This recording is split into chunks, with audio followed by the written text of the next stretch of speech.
the quick controls. So anyway, I was going to load up this because I was going to show. By the way, the Berlin Studio. If you guys haven't seen it yet, it is the way that all Reverb plugins that are based in convolution should be made from now on.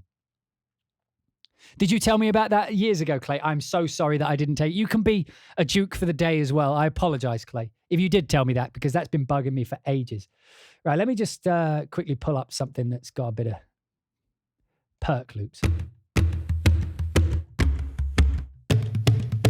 Right, we'll put it in menu mode.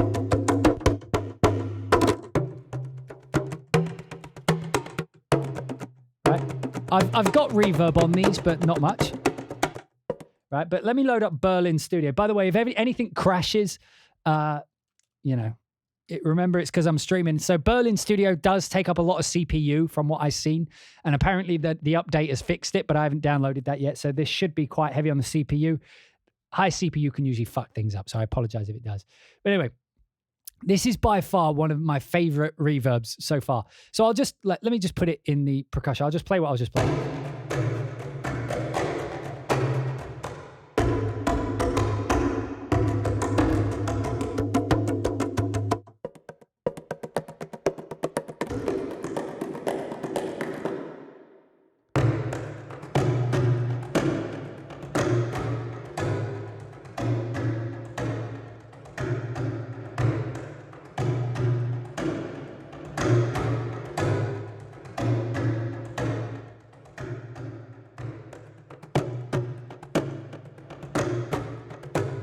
And the reason I love the way that this is set up, because what it does is instead, it's like the Ocean Way Studio that I showed you, which I'll quickly load up. It's like this one. Now, the Ocean Way is a little bit different because it completely removes your dry signal. So Ocean Way is amazing because what it does is it's basically remiking your whole system. So this is as if you recorded it in the room. Right? So everything within the plugin is utilizing the algorithm of the reverb plus the convolution to sort of see where you've got it in the system, and then you're remiking it. So if you have a dry signal, you see it's not a reverb. It's not adding like the room tail into it. It's just changing the characteristics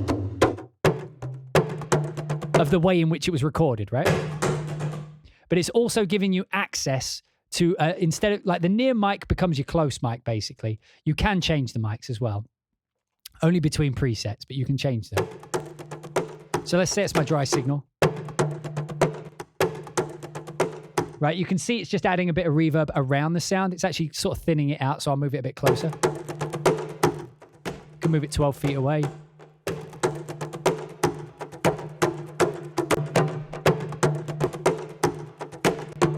So you can hear there's more bass. So what I can actually do is shelf the bass up a bit.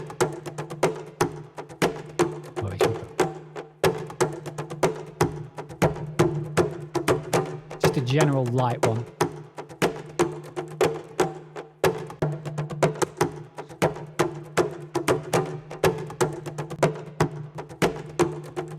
You're going to lose some of it anyway, I think. But yeah.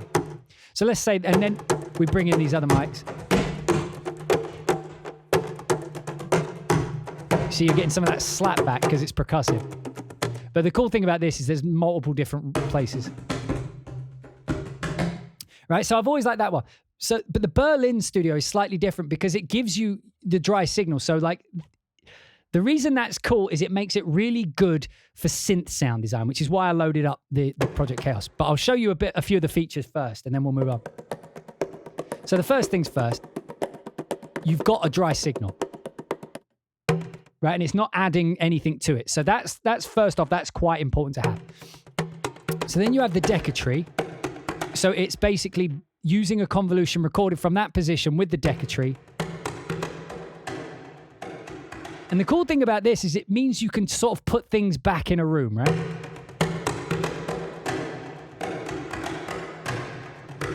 So I can still get the transients of a clean signal, but the tail you're feeling through this Deca tree here.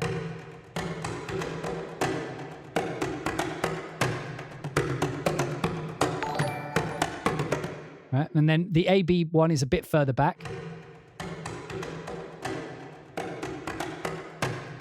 So those, like the fans of Spitfire's microphone presets, instead of recording all those microphones, genuinely, like, please, Spitfire, this isn't even having a go. Stop recording 1 million microphones and making your sample libraries 1,000 terabytes. Instead, record like Berlin Studio recorded the Hall. Record Air Studios in this intricate manner, and then allow us to do it that way so that the file sizes could be like 3 gigabytes. And then I can actually download it and use it rather than have to have it on an external hard drive somewhere else. You know, and then we can apply it, because convolution reverb processing is getting so nuanced now that it's becoming very hard to tell what is and isn't real, right?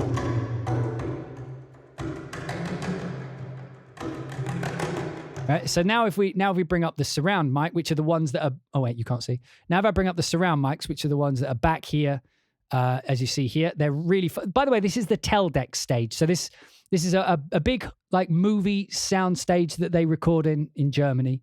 Like Harry Gregson Williams was recording there not long ago, I saw. So anyway, now let's bring up the surround mics. Again, this is the clean signal.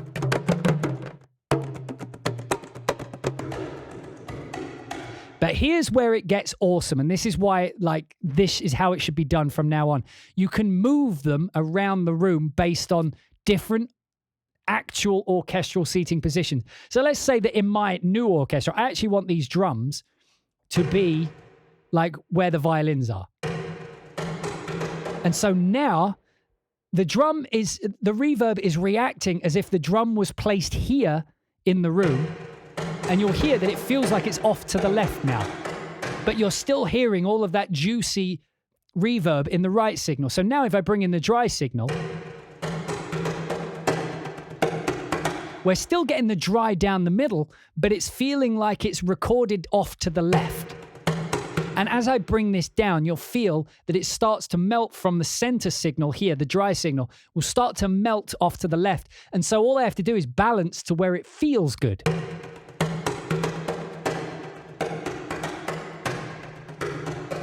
See, they're not enough transient. They're too much.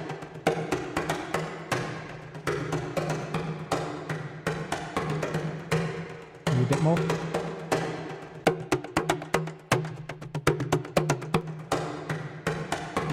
And so now it actually sort of feels like it's seated in that position.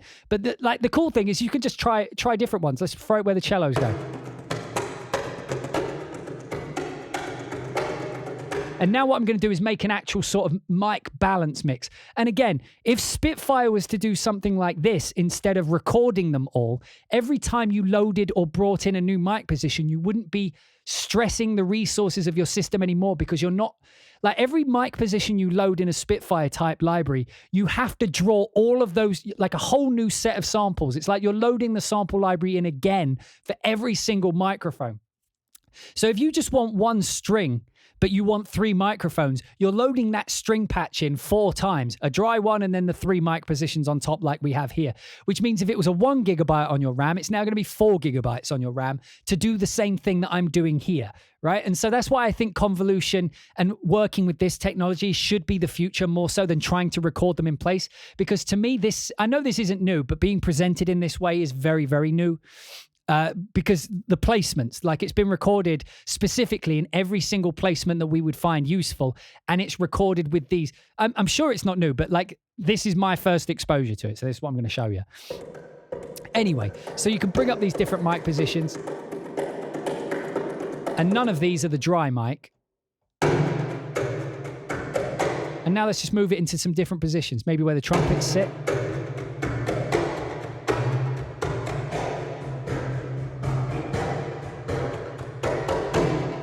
Now let's put it where the actual percussion goes.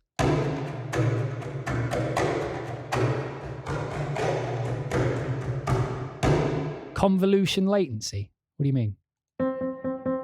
There's no latency.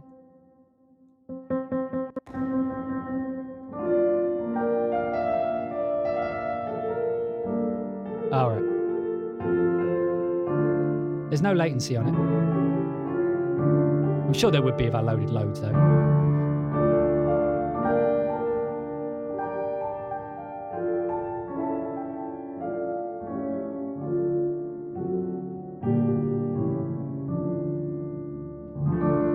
Right, so let's just go back to put Berlin back over there.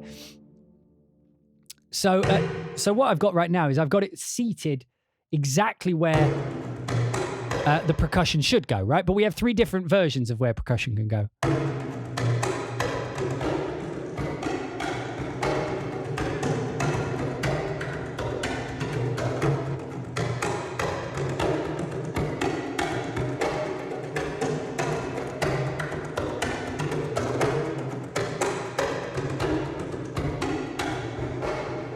And you see how much detail or lack thereof each different position gives you. So you can actually experiment and be like, you know what? It actually sounds nice where the cellos go, because I get it kind of close.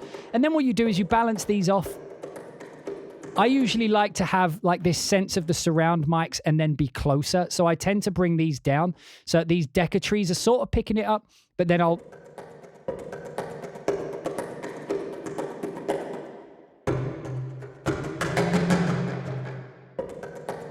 Right, and if I turn that off...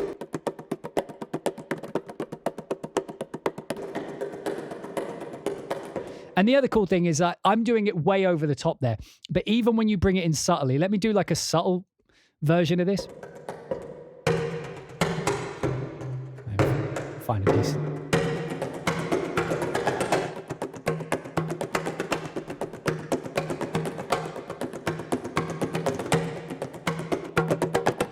You know what I mean? You can bring in just enough to imply the room.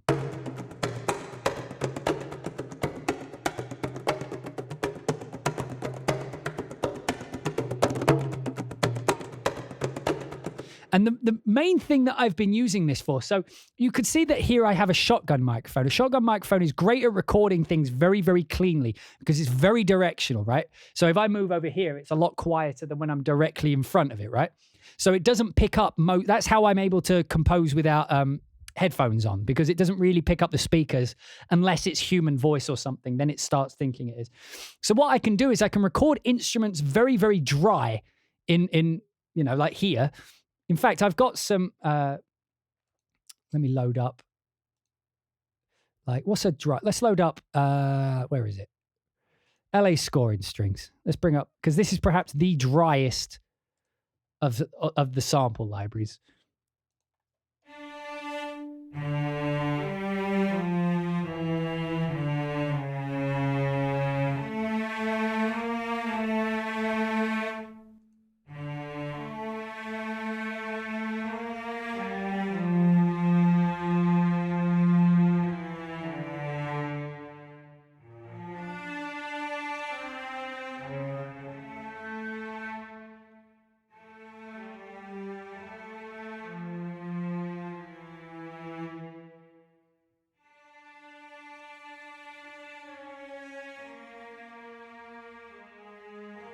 I love that. I always loved how this told you what you were playing.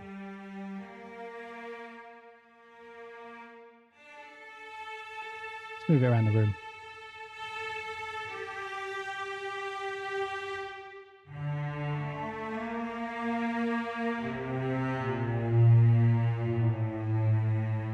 Now with this, I'd probably EQ this out a bit because it's a bit strong, so. I really like it there. Obviously that's doing a bit, but I don't like that tone. So we're just going to bring that down a little bit. Just there a little bit. It's going to EQ out the bits that I'm not a fan of.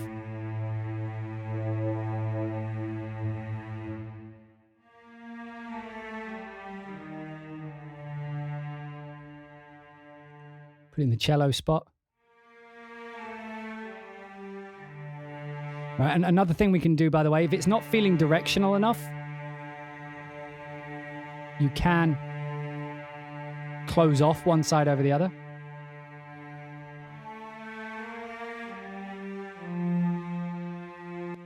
This is it dry again, just so you can hear what it's actually doing.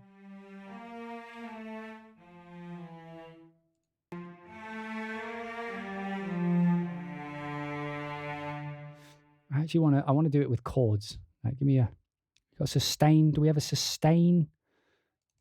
Jesus.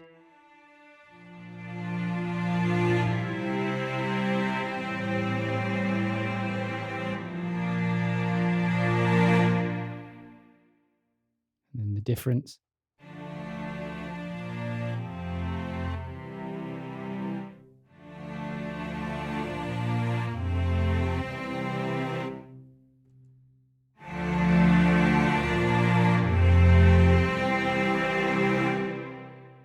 So like that didn't actually sound that great to me, which is fine. But I've definitely heard it work better on other things. Like that was weird. It sounded like it was almost off. Let me try in something I know well. Let's try in this. So this is interesting. So now I'm going to use the full thing. One of the cool things they allow you to do though is if you've got something that isn't specific. So like this is a violin, so it wants to be over there. Let me turn off these EQs. What I'm going to do is I'm going to bring this so that there's... Oh, reverb's already off.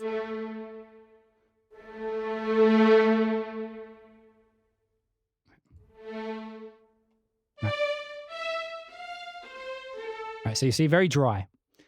So like if I'm doing the violin...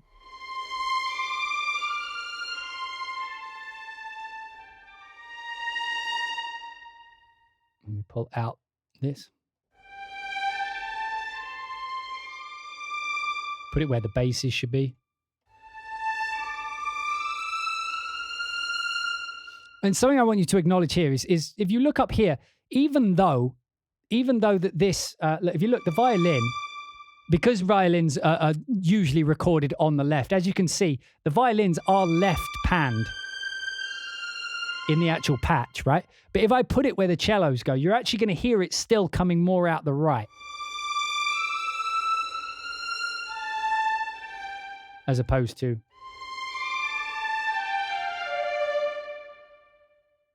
like over here.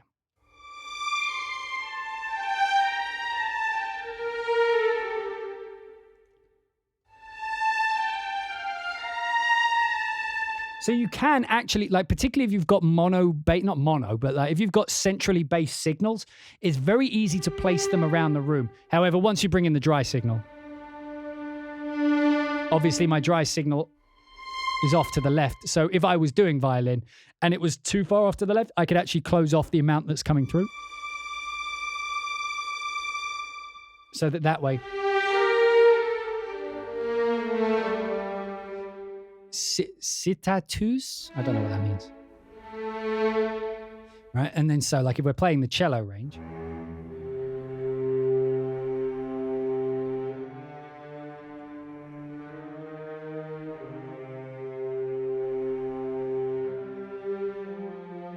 Again, without it.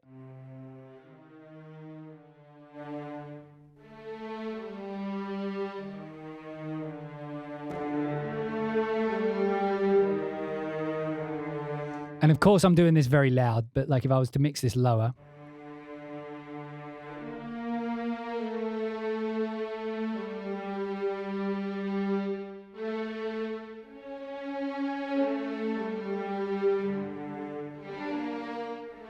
Oh wait, was that like an attempt? Like, is he using French because France beat England at football? Oh no! What will I do now? Here's a cool thing though. So someone was asking, like, don't they just have a room one? One of the cool things is they do actually have this mid stage. So if you've got like the full orchestra, like I've got here, what I can do is just put it on the mid stage, and then it just sort of gives you a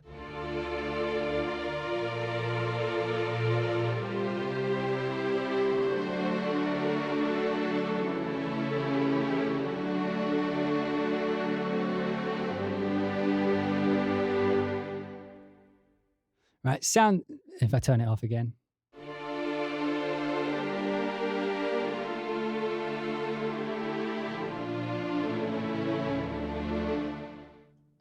Just adds the room, doesn't it? I mean, that's sort of the point of reverb.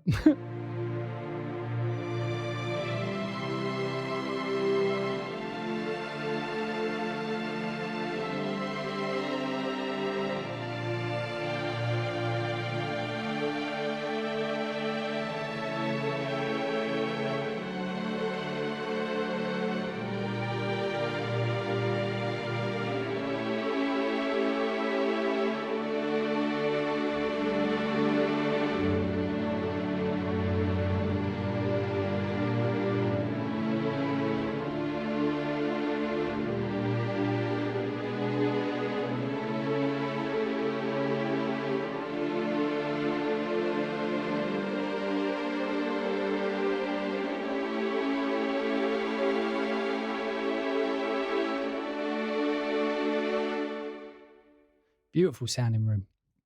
Anyway, I wanted to show you this on the bloody Project Chaos, didn't I? Oh, God. Stretch. Right, where were we? Project Chaos. Factory. Oh, good one. Oh, well. It's all right. I don't mind losing to the French at football because at the end of the day, they still have to be French. I'm joking. Calm the fuck down. It's just a joke. You beat us. It's fair enough. You beat us. We get to talk shit. That's how it goes. Calm down.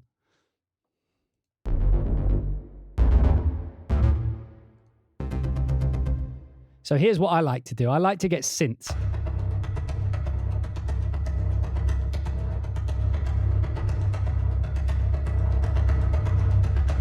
Because to me, synths, like when you worldize synths, sometimes they just sound badass, like this. If I turn that off.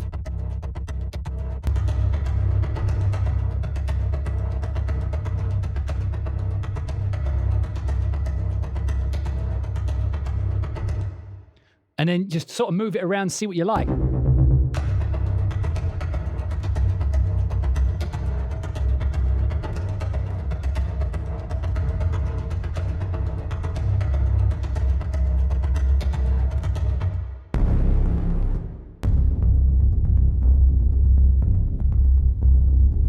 If I turn this off, sounds out.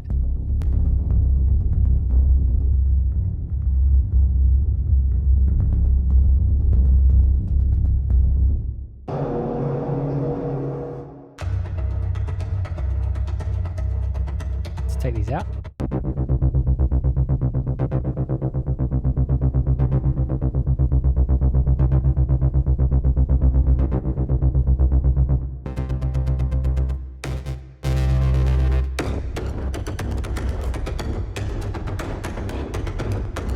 Can you feel the difference in depth between this and this?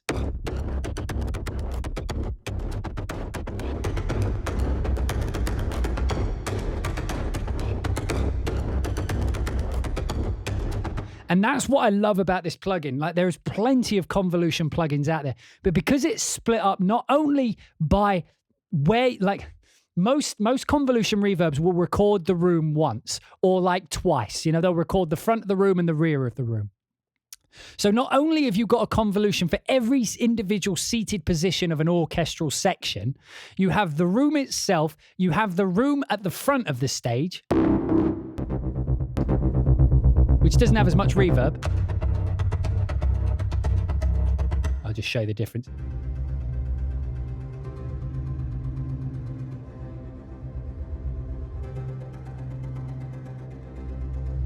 But here's the thing that I love about it and what I've been doing with synths recently. What I do is I have started to use my synths more like the orchestra. So if I get something like this, that's like bassy, well, this is more percussive.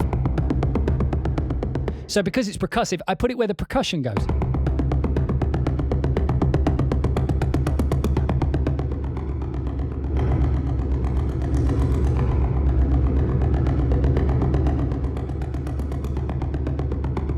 The input on this one, by the way, is important. Like, it's not just a volume to control it. So if you have it's as if the signal in the room was quiet, which will make it react differently. So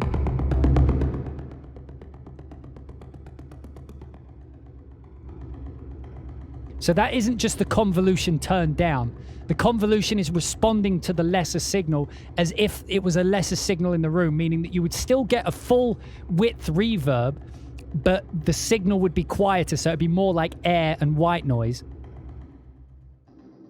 Right? If you understand what I mean.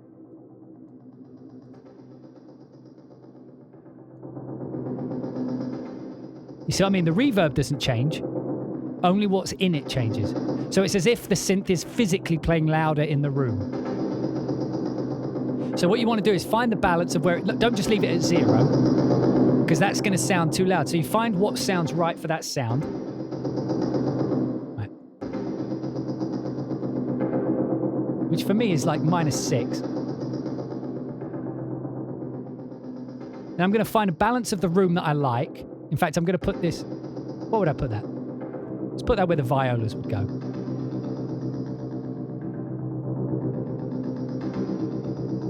Now this has got a bit of... I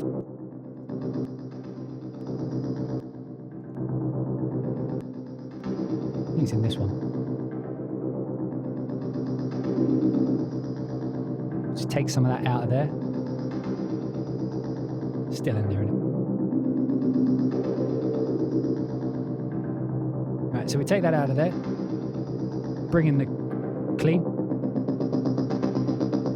And now we have like a perfectly blended into an orchestral room synth. And usually, like, I would just put synths on clean. Do you know what I mean? Like, and it works, but then after a while, like when you've done this process, you sort of start to hear that synth sounds sometimes sound like they're just sort of slapped on top. Okay, if I turn it off.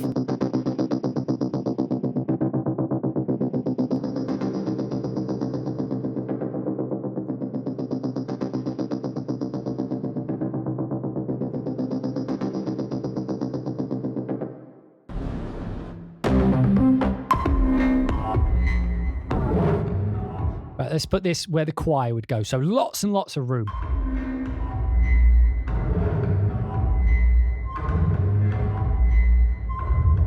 Like that extra room makes it feel really dark. Like if it's... Now that sounds fine. But back here it sounds menacing. And if I turn it up...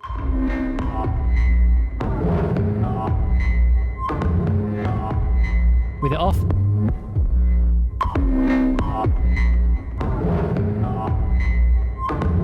and if we don't like it, let's just try it some other places. I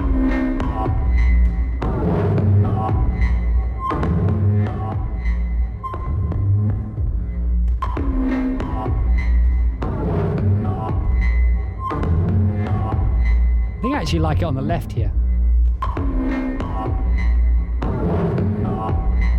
So instead of panning it like on the pan, you know, like on the mix window, so instead of coming up here and like panning it off to the side, what you can do is if you're doing this, like if they can get the CPU of convolution down, or at least if computers like the M1 Mac or whatever, like if that gets rid of the CPU usage, like this should be on every channel, because panning with this in the room would make the mix decision so much easier, because instead of trying to mix a signal, move it to the left and make it blend with the reverb that's around it, because you're panning it within the reverb that matches the reverb of everyone else.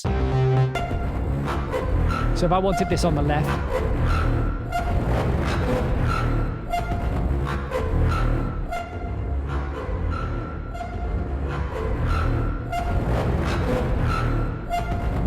and then you can do the early reflections as well, which, like, when I hear it, it's usually, to me, it's like you can bring through the transients in the mic. You know what I mean? The early reflection just sort of highlights some of the transients a bit more. Same vice versa. So, like, the application of that would be like if we had the percussion loops again. Right? We wanted more transient. You turn up the early reflections. I think that's what ERS means. And if, like, you're getting that and it's slapping into the room too much, just pull those early reflections out. I'll show you the difference.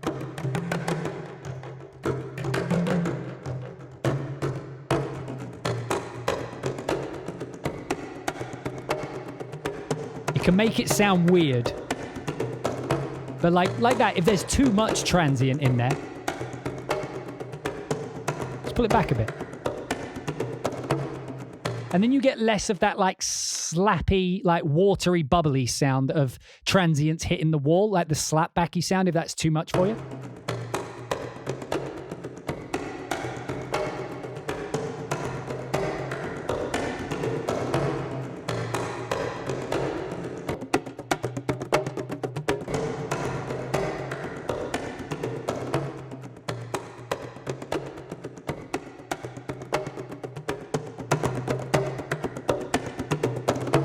So this is like a more tasteful level, you know, like I was drowning in it.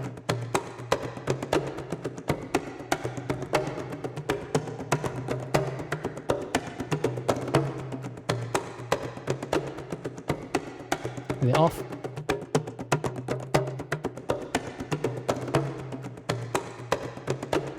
My CPU isn't actually pegged. It's just for some reason, like you can't really see it.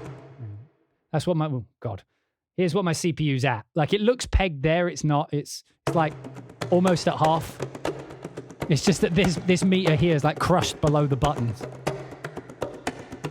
Are you like, I guess I don't mind it like that because then if it's up at there, I know that I need to pay attention because I'm at least at 50% CPU. But whatever, like, yeah. Here you go. So my real time isn't even... Like if you, oh, turn that off. Like if you look, my real time is only still at like 25%. And when it's,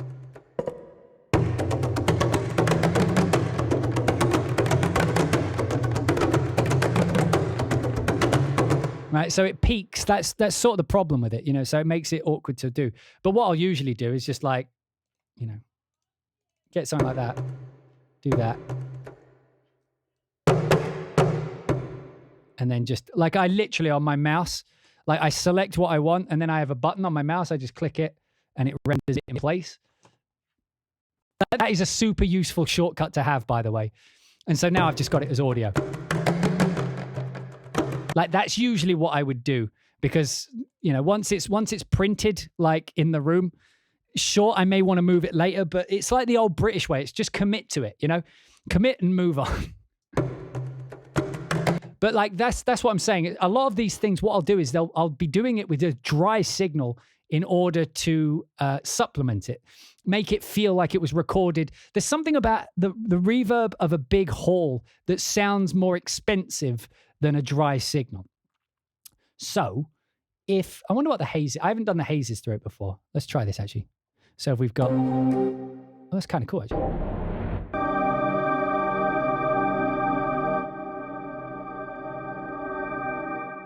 We have like a reset the plugin. There we go.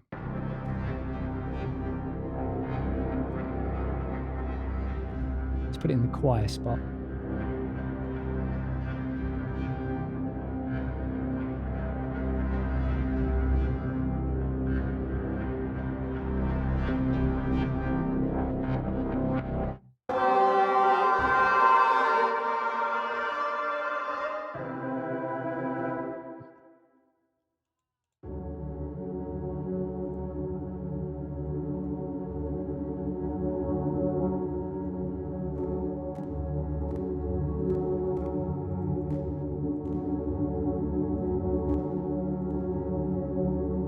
Just having it pump into the room. So it's sort of like worldizing it, you know, like.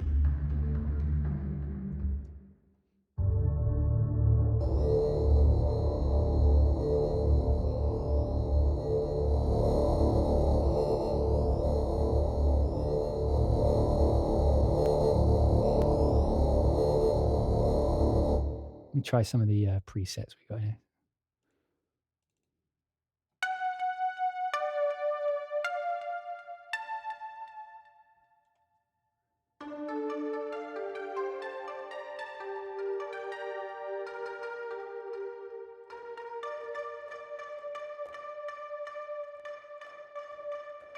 Just giving you a quick, I'm going to pluck my way through every mic position so you can hear sort of what it does to this sound.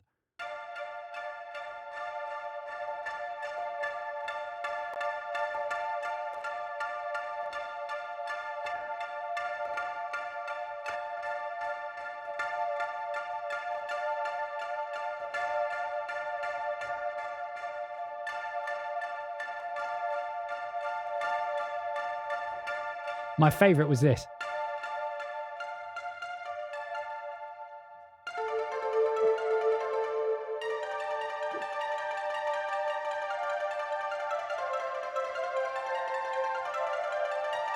And that's with zero dry signal.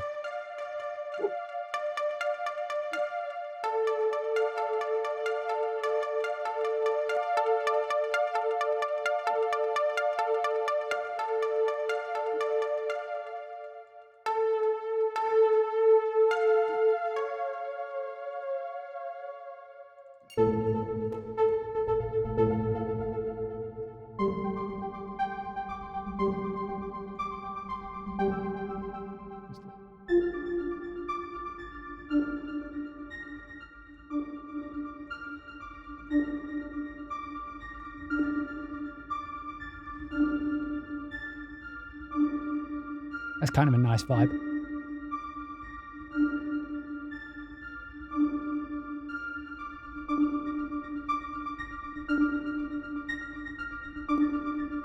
Right, if I turn it off.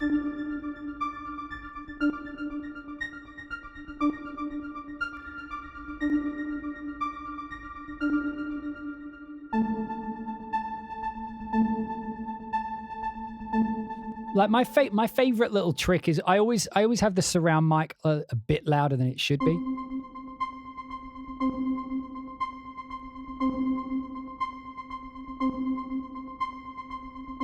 I do have presets as well, although this preset brings up my file structure, so I won't be doing that. But like what I'll do often is like low cuts on a lot of them, and then run like basses through it.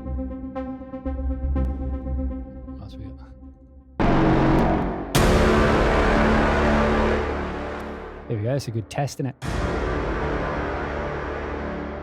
Where does the brass go?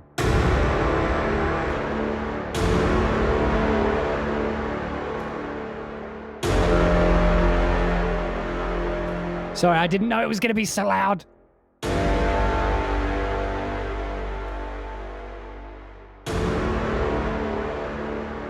And then it's bringing the dry signal to match.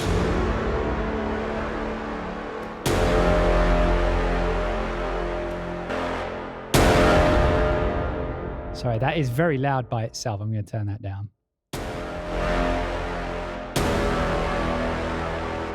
Nice sound in the room.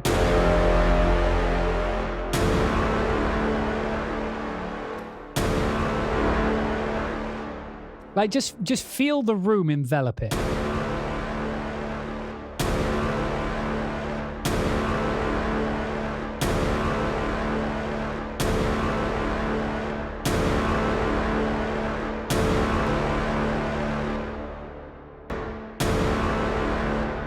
Oh no, this has got reverb. It's got reverb on it. Let me turn that off.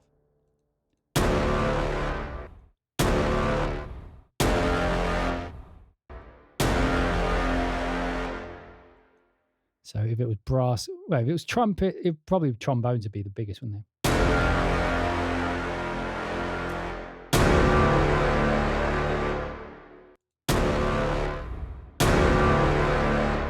Man, I love this thing.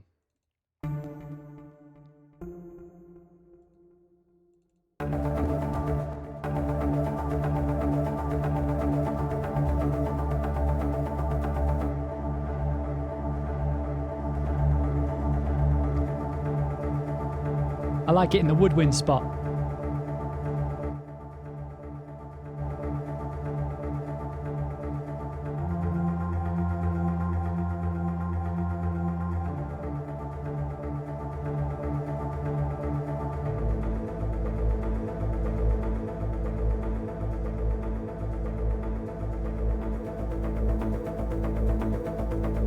You see when you just bring in that dry signal.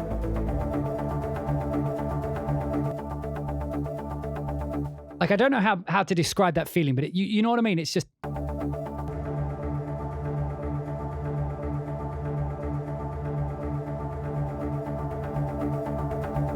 Also, I believe, like, I'm not sure how well this works in practice, but you could automate that. I think. We'll give it a test.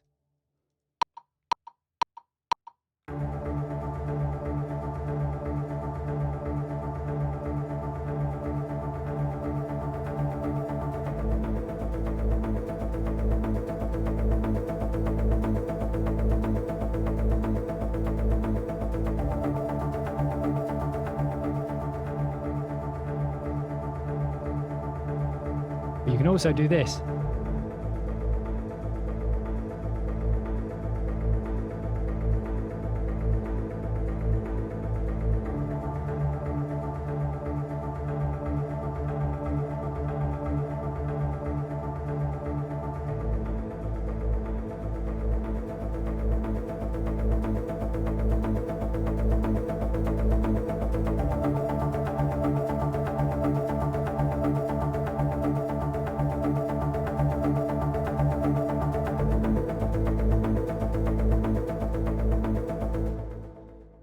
And what I was doing there, like the reason I showed you that is this is more of like a sound design principle. What you can do is like, instead of going for like filters and stuff, so when you're creating music, sometimes you want, like, particularly sound design things like this, you want them to sort of be in motion. You want them to be moving around, or at least adding little bits of ear candy, little bits of interest here and there. And sometimes they're a little bit too in your face. And so what you'll do to get them out of the way is you'll filter them down.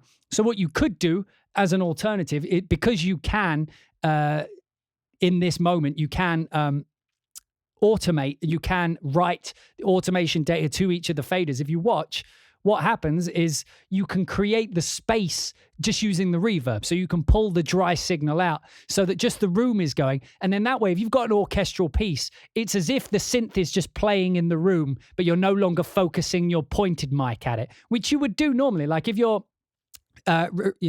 mixing an orchestral session and you want the violins to be a bit cleaner than the cellos because the cellos are a bit strong, you can just pull some of the close mic out of the cello because it pulls some of that attack, some of that like in your faceness out of the signal, which draws your attention to the ones that still have it, like the violin or something. Or you could even turn up the close mic, and you could do the exact same with things like synthesizers in the room. So as you could see there, I was panning it around and all sorts.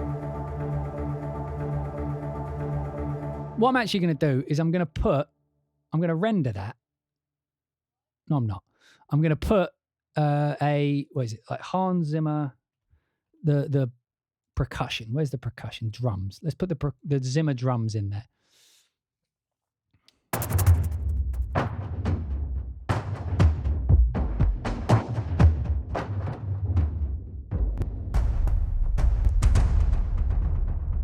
Let's just put that in there, whatever.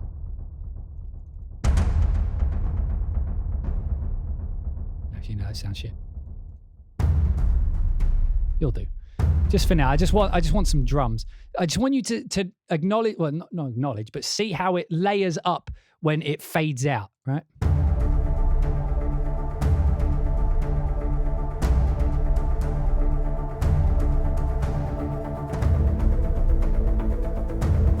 Can you feel that? So now it's the focus, but now we don't want the synths to focus anymore. But it's still there, you still feel it.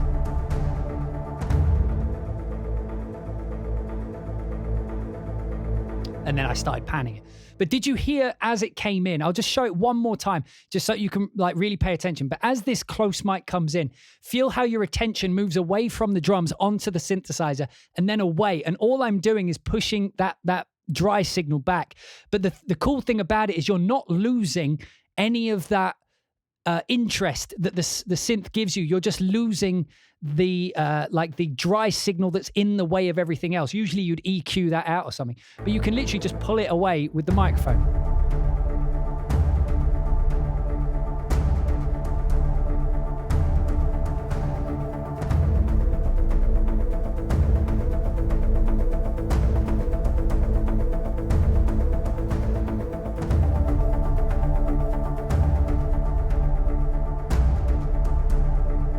Move the mic. Let's try it, but with it in a different position. Let's put it where the cellos go. The basses.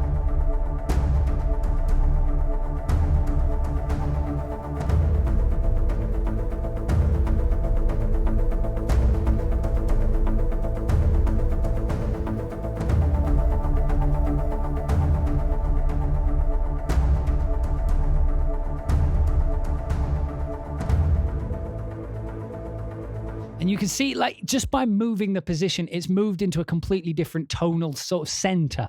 And so when you pull out that microphone, it feels like it all drifts over there. So if I had like, let's do the same, but like, let's bring some strings in as well. Strings. Can we just use the exact same? I'll put this on there. Calm the fuck down, Hans.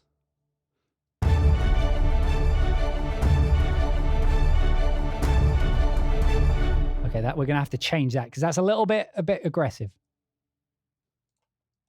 All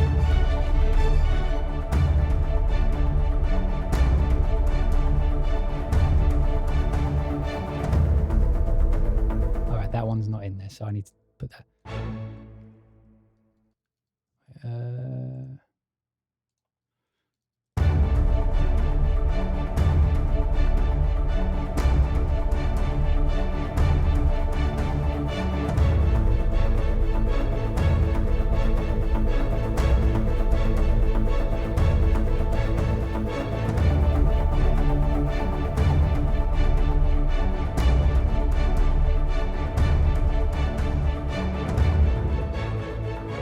Hopefully you can see what I mean. Let me try moving it back to where it was initially.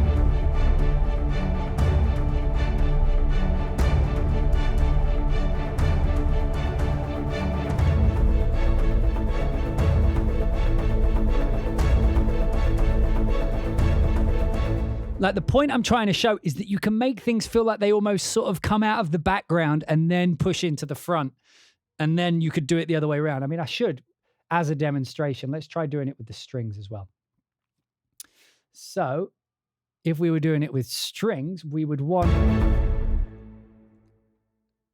if I do the same thing with strings, so we want it over here.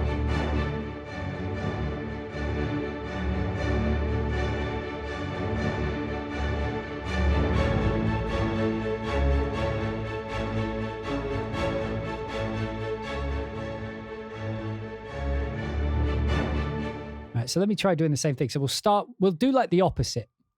We'll do like the opposite move and see how that feels. It could be completely shit. I'm trying this for the first time with you guys. Let's see what happens. Right, so I'm going to write the data. And then on this one, I'm going to pull it down as the other one goes up.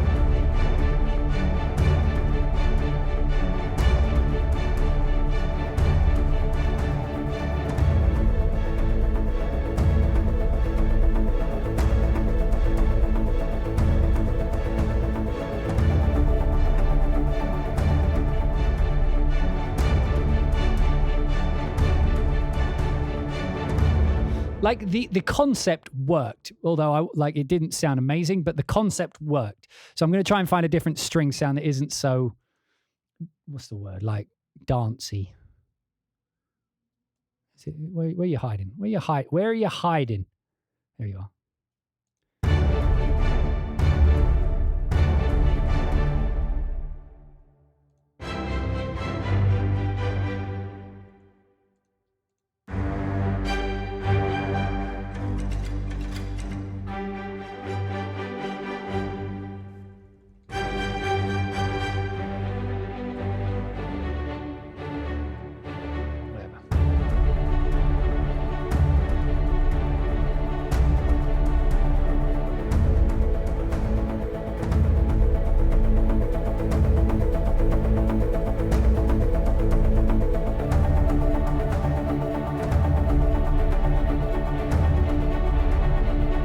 They're out of time, but yeah. So like, that was a bad example, but like it was a bad example in terms of how it sounded, but it was a good example in terms of the concept of what I'm trying to show you.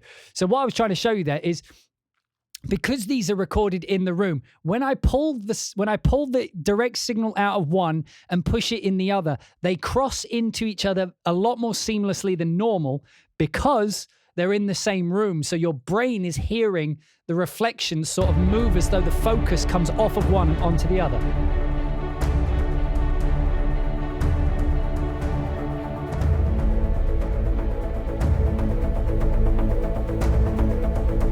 And then if I bring this down as the strings come back, watch.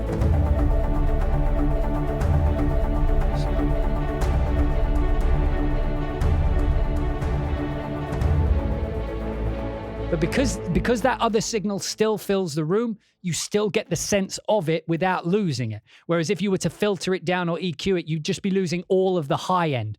Whereas we don't want to lose the high end, we want to soften the high end. Because if you lose the high end, then you don't get all the you want that, but you just don't want to go you want to kind of go you sort of want it in the background. So that's where reverbs like this come in absolutely clutch. Someone said earlier, couldn't you just do this with Contact and the built-in convolution? Yeah, you absolutely could. You could go into Cubase, not Cubase, Contact. You could load up the Hall sound and just do it. The problem with that is you only get one mic position. The Hall convolution is recorded with one mic position, probably just this one, right? So that would be something along the lines of this. So instead of being here or here, you just get like a generic room, which would work, absolutely.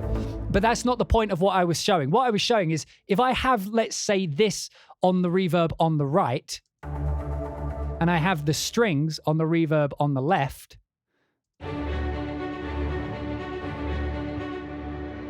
as you hear, When I crossfade the dry signal, because they're both seated in the same room, just on different sides because they're different convolutions, your brain hears them as being in the same room, except one of them just went quiet and the other one's still playing. So you still get all of that signal going into the sound, but it just doesn't... whereas it doesn't sound like you're just turning it down or filtering it out. It sounds like it's physically playing quieter or playing less, but it's still in its seated position. And so... personally, I think this is like by far one of the greatest reverbs I've ever used for orchestral media type composing, because not only does it work great on your orchestral instruments for placing them, you know, as intended, if you're using it as a sound design tool, like I've been doing, you can take sounds which are not conventionally, you know, not conventionally reverby or anything, and you can worldize them. You could take a synthesizer, because synthesizers are generating sound, right? Like if you pull up, someone said, can I run it through Diva? Let me do that, because that's a good example. Like Diva doesn't have by default a reverb on it, right? You can put a reverb on it, but it'll just sound like a reverb.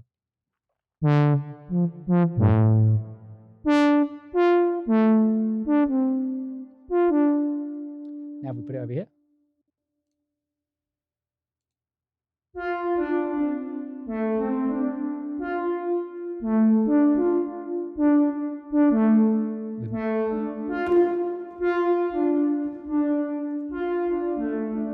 And you can see now it sounds like it's part of a world.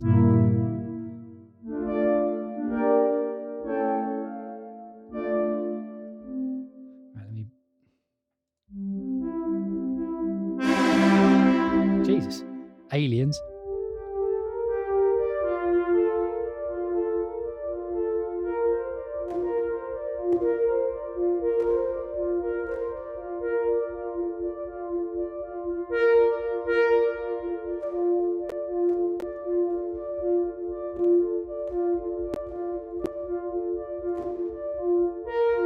I think I actually like it where I like it in this percussion place. So what I'm going to do is turn this down because it's too loud.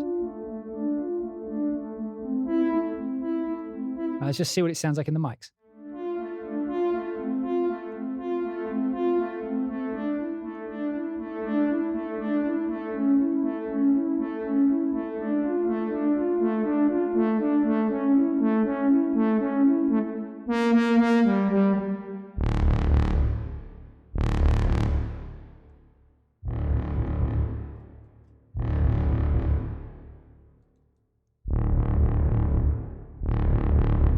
You know what I mean? There's something about the room that makes it feel more threatening.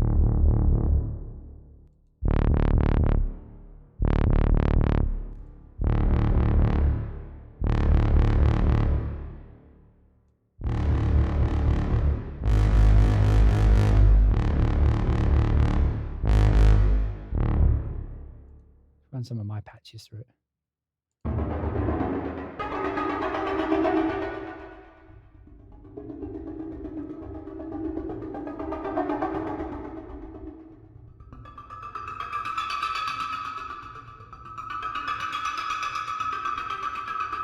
Without. Right? Just sounds like, almost sounds dull.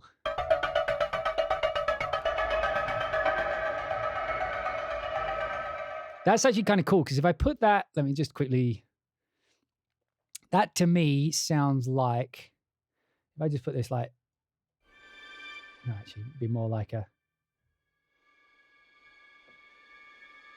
like that.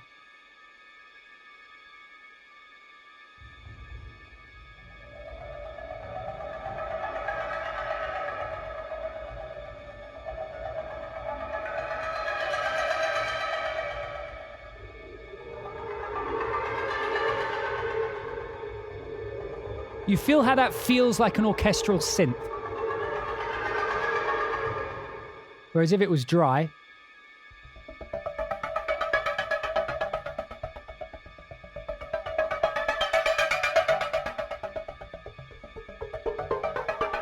because like it's all well and good when I'm showing you it in isolation, but when you put it with orchestral instruments, you see it immediately what I mean. So again, but in the room.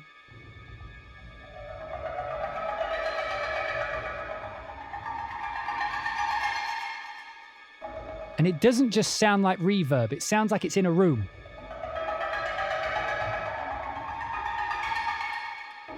And of course, I can bring in as much dry as I want.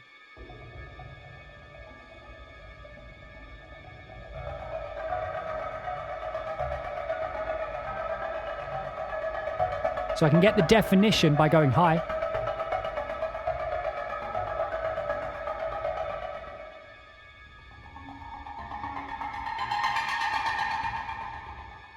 All right.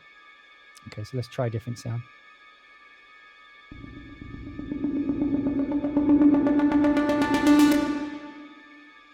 Can I put it on?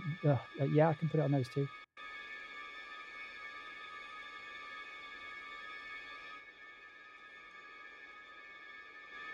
There we go. Just the room mics. Like there's no. Right, so that's the harmonics just in the room. And then where's Diva? I changed it.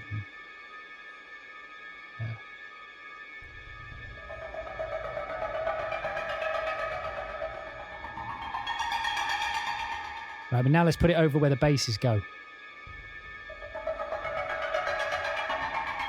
fact, I'm going to pull this way out. So look, we could even do a thing where it moves around the room.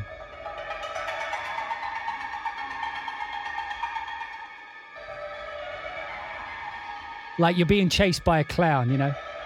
Like it sounds a bit like It, this sound. That's why I'm thinking. So like it's over there.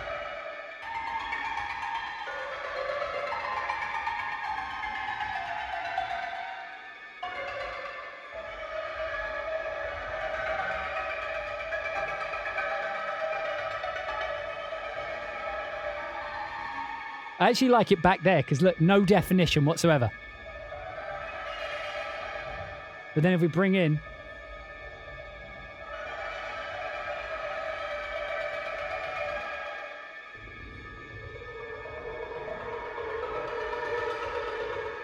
Do I have strings on sustain? Yeah, I do.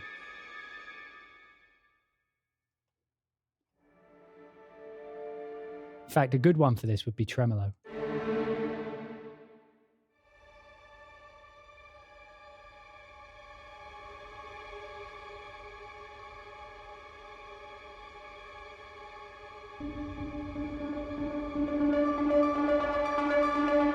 What we could do, let me find...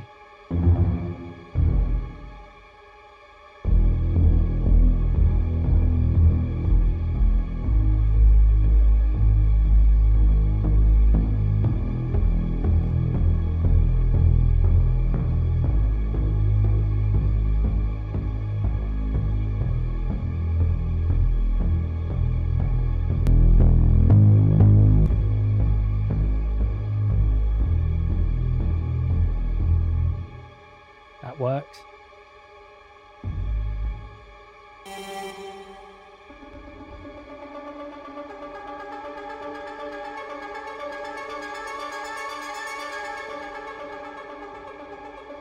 But you see how it feels like it's in the same room.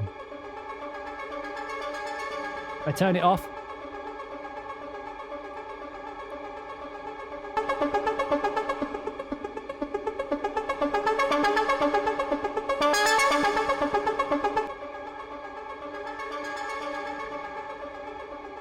And that's what it's about. It's like I have plenty of reverbs. Like I could put Black Hole on that, for example. It would sound fine.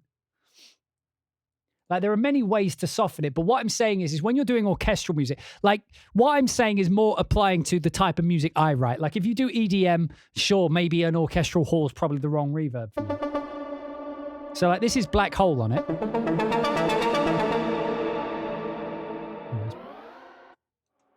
Not minus gravity. You know, some Arts acoustic, maybe. Oh, that sounded like Tron.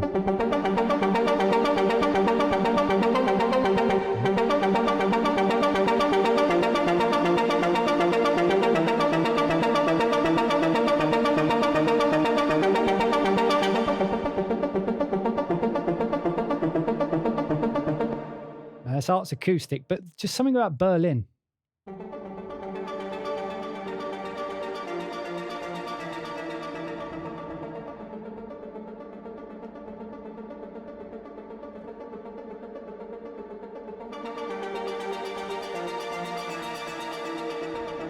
So like the concept behind what I'm thinking is sort of like worldizing. It's like this is a technique in the real world where what they'll do is they'll take the synth stem and they will literally play it into the room through speakers and then record it through microphones in the room so that the synthesizer and the orchestra are both in the same room, literally, right? So that's a technique that's actually done quite often. Like, obviously, we don't all have access to Air Studios and Abbey Road on a whim. So this is by far the closest thing I think you can get right now. And it sounds great. Right? Listen to that compared to Black Hole. Black Hole doesn't sound like a room. It sounds like a reverb. Listen.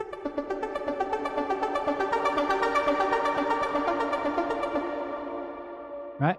Sounds like a reverb, not a room. Arts Acoustic.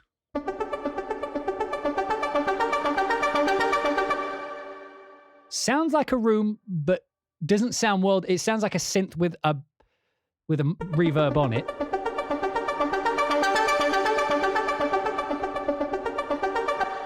But Berlin, it just sounds like it's in a room.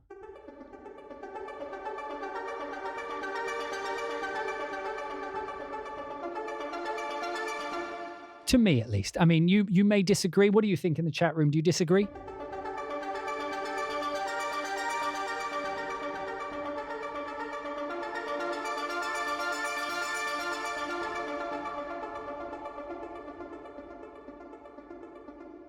I think it sounds great. Anyway, so that was probably my favorite purchase of the holiday of the holiday season. It just sounds so good to me. Let me try playing piano through it again.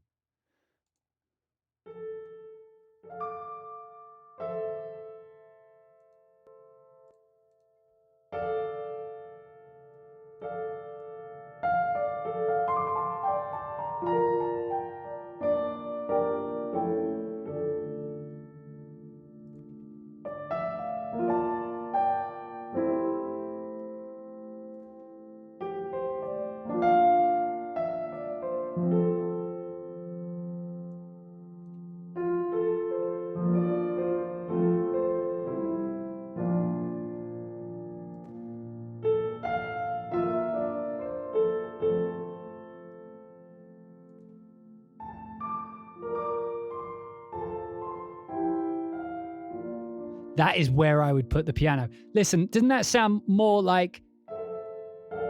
That sounds more... I don't know what emotion I'm feeling. It's like more melancholic almost. It's like more dark as compared to...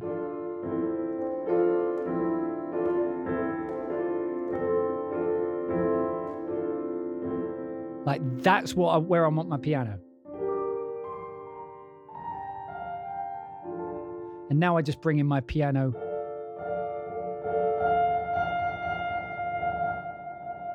Now I bring in my dry signal.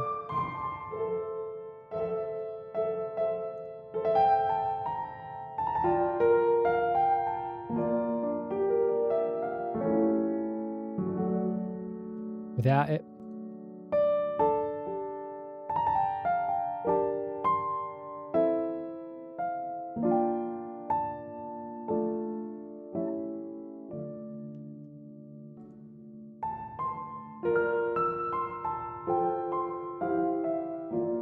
You're right, maybe too many early reflections. Let's pull them all down to like -75. Yeah, much better. Which means if I pull this down, there'll be almost none. You see that none of the transients are in that now. Now that we've turned the early reflection down, there's no transients in the room, so it's not slapping back off the wall. Whereas if I turn them back on, or I'll turn them way up,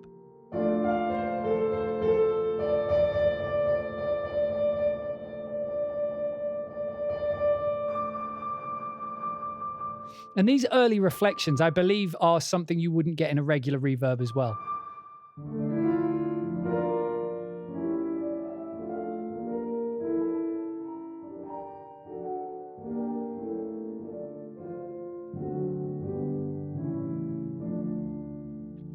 And then just blend the dry into taste.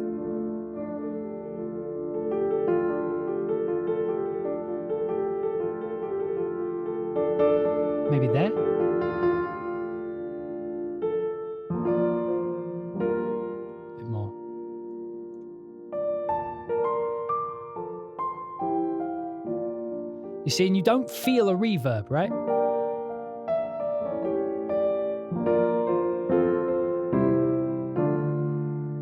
I turn it off.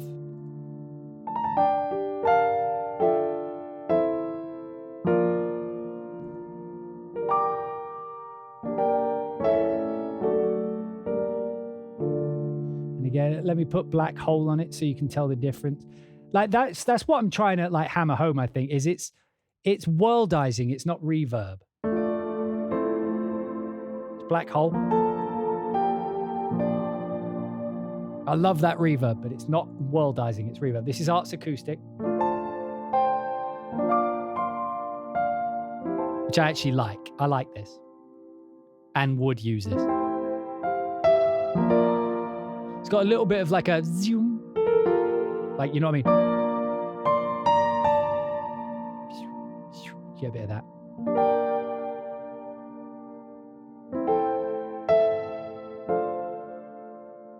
And then again, one last time, Berlin.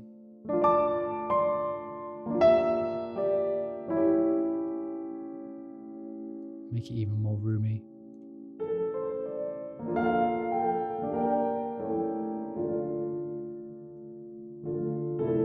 Berlin before, oh, okay, black hole before Berlin, sure. That would be a good combo, by the way.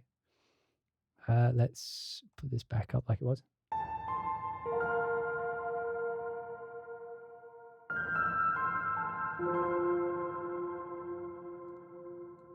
I'd probably make it a bit more roomy in general, just to compensate, though.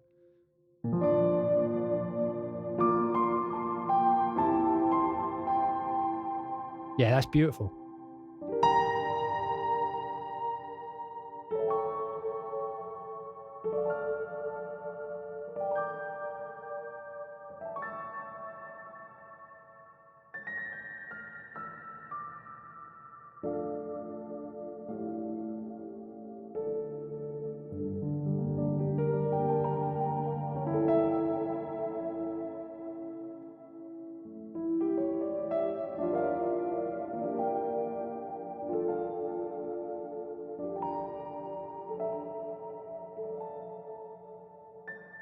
And then OTT after it. Here we go. Brace your anuses, lads. Here it comes.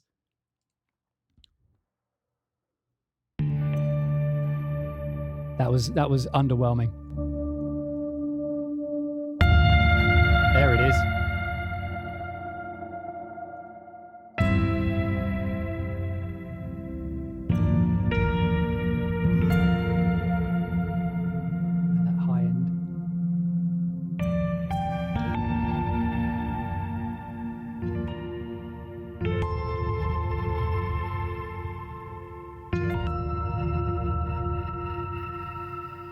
I wonder what happens if we put OTT before Berlin.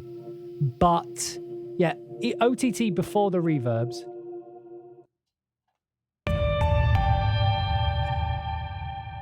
Right, so we'd have to turn this down.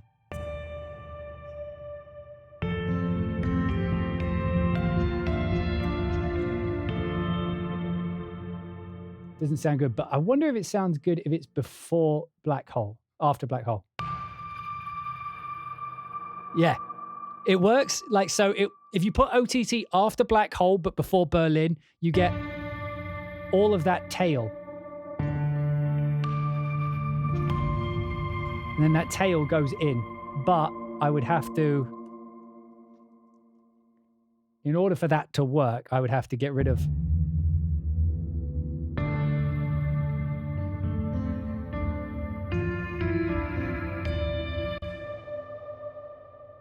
all this nonsense.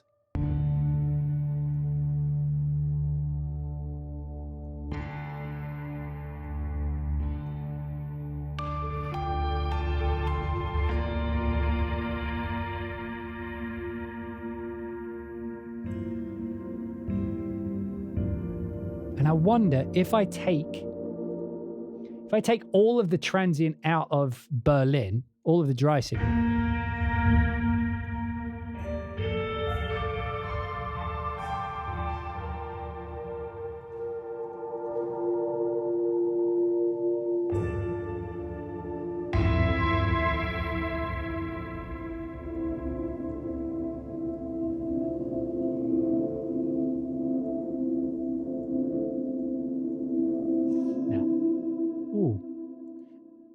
Yeah, probably wouldn't do that. I just like it as is. But so what?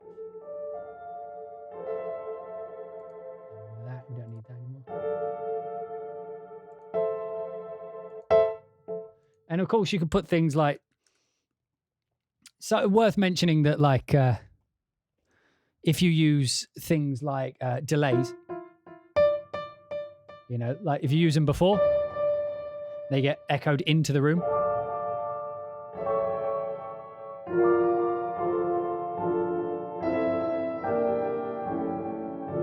Which means that the delay is part of, you almost have to think of each instrument as a physical being. So the piano is in the room and the piano for some reason delays.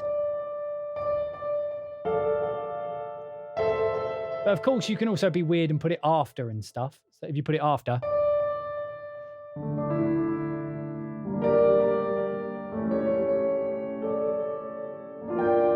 But then that is no longer in the room. Right? Different.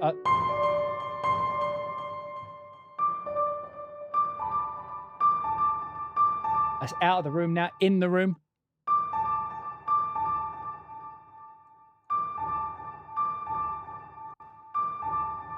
Kind of sounds the same, actually. Now I mention it. Now that I've done... Wait, but what about distortion? What about distortion? How would that sound in the room? What do I want? I want to minimize you, and I want Arturia. Distortion. Let's just go with this op-amp for now. Might be loud, sorry. So I'm distorting the signal in the room.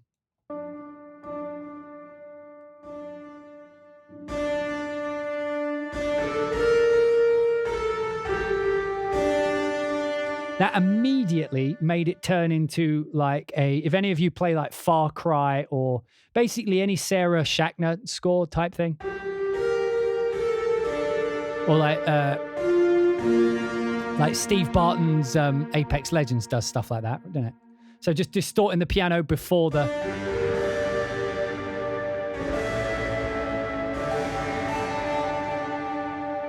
Now, if I turn off the Berlin studio, does sound good, but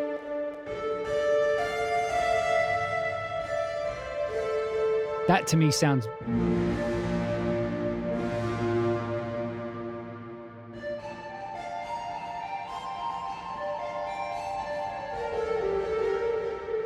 And then we can bring in the dry signal.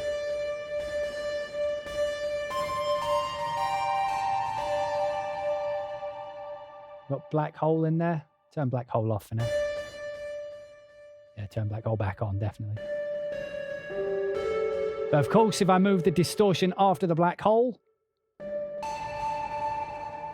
then that tail will distort.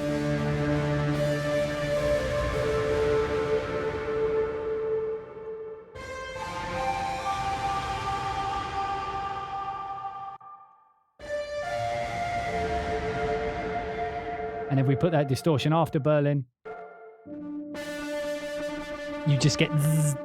So like there's something to always keep in mind. I know a lot of you already know that, but always remember to just think about how you want your signal flow to go, because they are different sound. Like after the black hole, that's too messy because the entire tail is distorted. But if I'm distorting just the pure piano sound, that means when we have black hole, the black hole tail is clean and it's going to make it last forever. In fact, let's find the actual black hole preset. I like that one.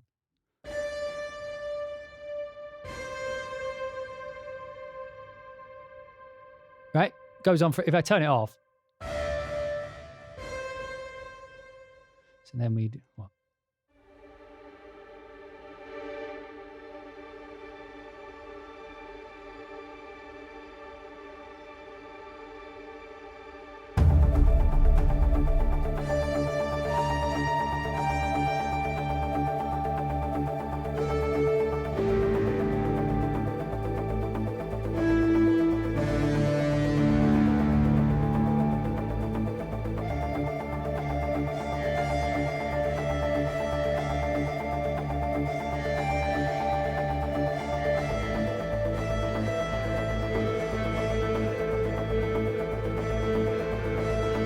Let me put black hole back on though.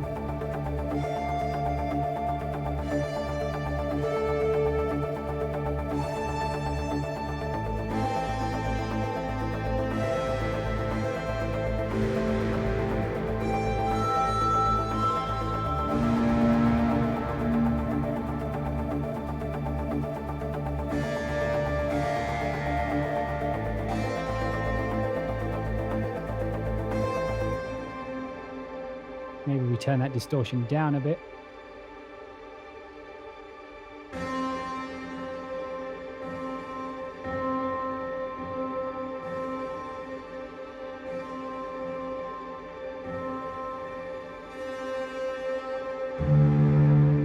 Or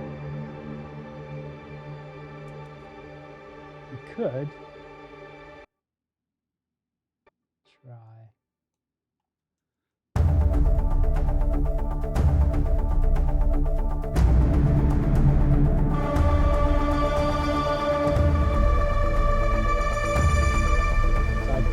Turn that way down.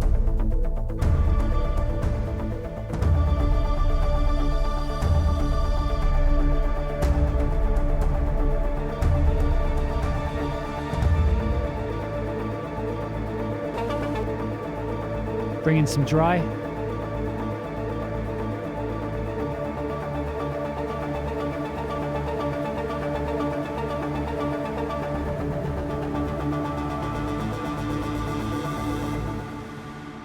You get the gist.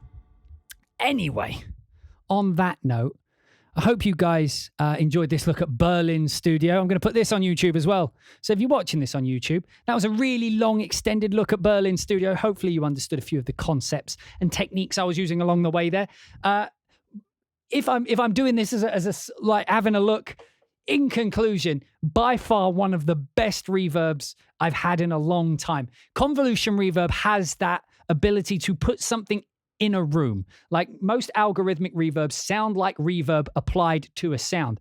There are only a few good convolution reverbs out there. Well, not a few. There's a few good convolution reverbs out there, but this is the first one I've seen that was dedicated to orchestral layout. So all of the orchestral seating was individually recorded in the same room.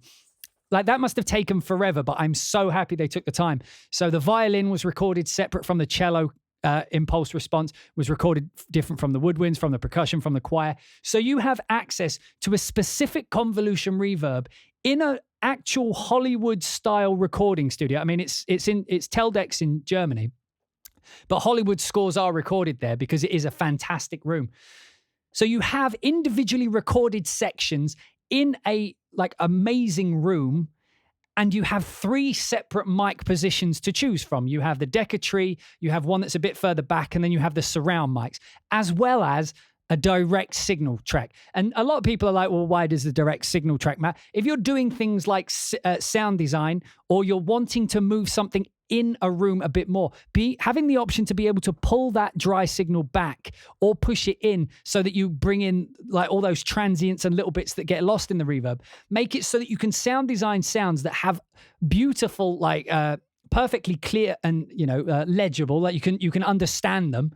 But then you bring all of this sort of worldizing behind it. Like I said when we were showing the thing, there is a technique in real life called worldizing, where you take a synth sound or any sort of sound, and then you literally play it through speakers back in a recording studio and record it so that it will blend better with the orchestral stuff recorded in the same room. As you heard there, it's a very convincing sound. Now, the problem with convolution, obviously, is because the way it works is it's basically applying all of that sound to every individual sample of a waveform. So a waveform, if you see it like a sine wave, it's made up of little steps of audio, right? Every individual step of that audio, depending on your bit depth, I think, is applying like basically math to it, right? That's what it's doing. It's applying the math of the room to every individual sample of something. So therefore is very CPU hungry. Now, I've heard that there's an update that brings the CPU load down on this. On this, it idles about 20, well, my DAW normally idles around like 10, 12% CPU. When I put on a Berlin Studio, it goes up to like 20, 25%, but it peaks around 50. So like in practice, if you were doing a big orchestral session, the peaks are what's going to matter, because the peaks are the ones that are going to make it start clicking and popping. And if you end up getting the real time all the way to 100, then you just wouldn't be able to hear anything. But you want to keep that down. So it's a very expensive to use in CPU terms plugin. But what you can do is, if you know that that's the room you're going to be mixing in, you can print things down and just render them as audio as you go. And also it's good if you're just doing sound design, like if you know that from this point on, you're going to be trying to sort of use that reverb, use the Berlin reverb as your like go-to reverb.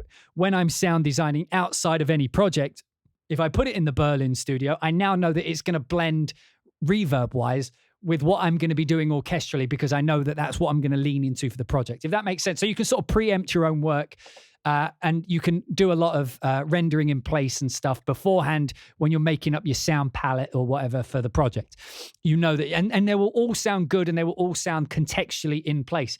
And that's what I love about it, because when you put a synth sound over an orchestra, a lot of the time you have to EQ it and compress it and filter it down to get rid of the bits that kind of stick out as being dry. Like they're so dry that it makes everything that's wet feel out of place, or even worse, that you've just slapped the synth sound on top, which is what you're doing, but it sounds like it. Whereas when you've got something like this, having the reverb tricks your ear into believing that it was recorded in that room alongside those instruments. Therefore, you're not being as picky with it, right? Or at least to me, all of these opinions are filtered through my chaotic brain. Anyway, so as others mentioned, like why would you not just do these techniques in like the convolution reverb built into Kontakt? And you absolutely can, as I said. But the thing that this is giving you that's important, that a lot of people should know about, is simply having 3 separate mic positions means that you can balance your mic position as if it was being recorded in the moment. So most convolution reverbs will just have one impulse that they're working with. I think most, even Altiverb maybe does that. Like you can choose the front, you can choose the back, you can choose where in the room it's going to go, but they've only recorded 1 or 2 separate ones that are more room specific than they are instrument specific or planned. Like the thing about Berlin is it's planned to work with orchestra. And so therefore, the placement of where they did the impulses isn't just arbitrary or random or trying to find like a sweet spot in the room. They're giving you the impulse of where a human would sit in that room, but then they've also given you the room just in general if you want it. So first off, you've got a lot more control over the actual tone of your sound. You can bring up the closer decatry mics if you want the reverb to feel like it's closer to the signal. You can have those and just have the surround and the dry signal together, just so you're getting that feeling of it being in the room. So you have options. You can blend it in, you can take it out, and it's up to you where you want it to sit. A lot of the time I give, like I mentioned it while we were doing the video, a lot of the time I give companies like Spitfire a lot of shit for this, because what they do is they record each of those mic positions. So you saw we had 3, right? We had the decatry, the AB, and then the surround. They will record every sample through those microphones, which means every time you load up a patch, if you want another microphone position, you are literally loading that patch entirely again with another mic position, and then you're blending them together. So if you want more than that, every time you load it, you have to reload the entire library again into RAM. And, RAM is finite when you're composing, particularly when you get up to the higher instrument count. What I would love is for Spitfire to go to Abbey Road and Air and record the exact same thing, right? Then companies wouldn't need to keep recording every single mic position, making sample libraries be like 100 gigabytes. Like if I see a library that's over 100 gigabytes now, I seriously consider not getting it for that exact reason. I just don't have the space. I already have 8 external hard drives of over 2 terabytes each. So I have plenty of space, but I have so many sample libraries now that if it comes out and it's like 300 gigabytes, I just don't care anymore, because I'm no longer paying for it with money. I'm paying for it with hard drive space. I'm paying for it up against other things. Whereas if we were to instead be focusing more on convolution reverb technology like this, because to me, this is a bar raiser. This is an innovation. But simply giving us contextual positioning by giving us multiple mic positions and allowing us to layer them together, you've essentially given us a worldizing tool. And this is separate from reverb. And that's what I'm trying to make the point of. When you use a reverb like this, you're not trying to just make it sound good. You're trying to make it feel human. Not human. You're trying to make it feel physically real. You're trying to make it feel as though it's recorded at the same time as everything else. That's what worldizing is. It's making it feel like a dry signal that something like a synthesizer is only capable of doing. Taking a dry signal, or like when I record a drum with this mic really close because I don't have access to a multi-million-dollar hall to record it in, it allows me to make it, for all intents and purpose, sound like it was recorded in that room, with only the most anorak of anorak sonic nerds being able to tell the difference. And that's if it was in isolation. In a mix, nobody is going to be able to tell the difference of whether you recorded that in a room or if you worldized it through Berlin Studio. It's that good to my ear, at least. I hear it. And so I'm sure there would be people who say, well, I can hear the difference. And I'm sure they can. But the thing is no one who is going to listen to your music in the end is going to care whether or not it does. And it is close enough to worldizing it in a multi-million-dollar studio for real that I think it's $170 at the minute. Absolutely. I know that sounds expensive, but absolutely worth it for what you're getting in return. Because again, worldizing is a common Hollywood technique. It's a common high-end technique that people do all the time. Literally taking a dry signal, pumping it through speakers in a expensive room, then recording it back. The dry signal now sounds as expensive as that room. That's what this provides. So instead of having to go down to a big hall and do it yourself, you can now do it in reverb. Again, you can sort of do it with convolution reverbs out there already if that's what you want to try. But because this one's so specific to the type of music I write, it doesn't make sense for me to go anywhere else, because not only am I getting the mic positions, they're incorrect placement in relation to where that person would sit. So if my Decca tree is here, like most, I'll do it this way. Most people would record like just straight up in front of it, right? They would have like room front. Most convolutions would just be room front and room rear, right? Whereas this mic will never move position. Whereas if I wanted it on the violins, which are going to be over here, this mic, because it didn't move, is going to hear it more out of the left channel than the right channel, because it's a stereo pair, which is how it would sound in real life. But if you're using normal convolutions, it's only going to put that sound in the middle of the room where they placed the impulse sound, wherever they recorded the sound from. So it's useful because when you put a string player close to a wall, you're not only recording the sound coming from their string to the microphone, you get the sound of the string bouncing off the wall right next to them and then into the microphone. So you get almost a doubling of the sound, which is what makes some of the higher frequencies sing or sound more silky or sound more of this. If I was to have it there and put the strings all the way back where the choir is, it's not going to be directional, but there's going to be all this extra time in between, because you have to remember sound dissipates as it goes. It gets weaker as it travels through the air. That's why you have to turn things up or shout to talk to someone further down. So if you're literally placing it on one that's further back, all of those string high frequencies and low frequencies are just going to lose energy as they get to the microphone, which is what would happen in real life. Same as on the left. If you put it on the cello on the right, all of the cello is going to bounce off of that wall it's right next to, and it will bounce off the other wall, but the timing in which it does that, your brain will hear. That's how reverb gives us that sense of space. And again, if the only convolution impulse you have is from one seated position, then they're all going to sound like they're recorded in the same thing, and you won't get that early reflection off of the wall that's right next to them. Does that make sense? So if you're sitting next to a wall, you're going to get that immediate bounce going almost in time with the original signal coming from the violin itself. And then eventually you'll get it. That same signal that you did a second ago will bounce back from the other wall to the microphone, at which point the other two are already coming in. And then when those two sound wave pressures hit together, they start to create like a kind of generalized, what would it be? It's almost like noise, like an interference pattern around the microphone. And that's sort of what we hear as like that white noise, you know, when it's sort of, when the air sound, what we hear as air is the turbulence of the mic, where the sound waves are hitting each other and creating a disturbance field in front of the microphone. That's what air is. That's what that sound of air is. It's the interference pattern of the way sound is bouncing around the room in front of the microphone.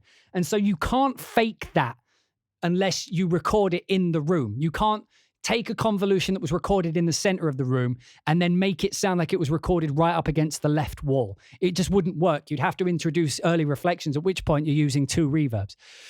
So I know that doesn't sound important, but your brain understands it as like realism. The same as if someone, it's sort of like the uncanny valley for audio. Like if you were to like see a picture of a face that isn't quite right, your brain picks up there's something wrong. We do the same with audio. If something feels slightly in the wrong space in the room, it just doesn't sit well. And then we call that like a bad mix or a bad, bad blending or whatever. So all in all, if you're looking for a convolution reverb, or you are into worldizing synths, you want a new different tone, or more specifically, like if you are in the market for a new reverb, absolutely give this a look. I'm not sure if they have a trial. I don't think they do. Again, it's quite expensive, but for what you're getting, it's very much worth it, particularly if you do the kind of music I do, because up until now, we haven't really had an actual seated convolution reverb. And so for me, absolute must buy. Well, it's why I did buy it. Sounds fantastic. If we can just figure out a way to get those CPU loads down so that I can just put it on everything and not have to think about it, that would be great. But as it stands right now, I'm happy to like with Bohemian Violin, when it takes forever to load up. It's so good, I'm willing to take the negative side of it because the positives I'm getting are so much greater. It's a net positive for me. So anyway, if you're watching this on YouTube, this is where the video is going to end. If you're on stream, stick around for a minute because we've got a bit more to go. But if you're watching this on YouTube, I will see you in the next one.